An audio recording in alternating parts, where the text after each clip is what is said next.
Let's cover the Ultimates issue 10. We start off very strong with Adolf Hitler getting burnt to death, and we find out that this was done by Jim Hammond, aka the Human Torch.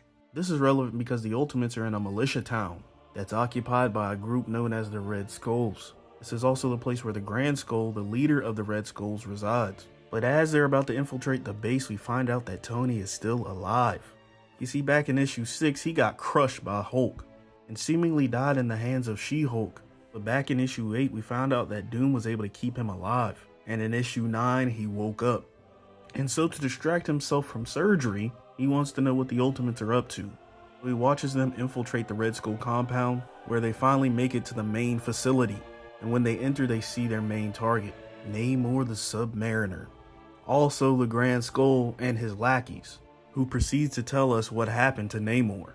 You see, there was a coup to overthrow him, after which him and his allies got executed, but after which his body never decayed. The Atlantean people believed that the microorganisms wouldn't consume his body because they knew that he was the one true king.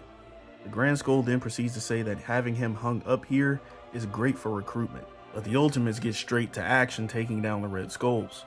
As their leader runs away, Cap pursues him, but is greeted by John Walker Punisher, who actually got a vial of super soldier serum from Tony, but instead of becoming a hero, he became a villain, which is why the Human Torch just flies in and melts his face off. The Grand Skull tries to shoot Cap, but he reflects the bullets, which end up breaking his mask.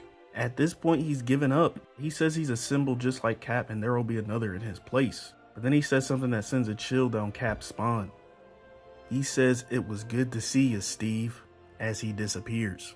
After all that, they hold a memorial for Namor, sending his body back into the ocean. Later, the Human Torch notices that ever since that interaction with the Grand Skull, Cap has been off. He runs voice recognition from a recording of their last interaction, and at the exact same time they realize it's Bucky Barnes.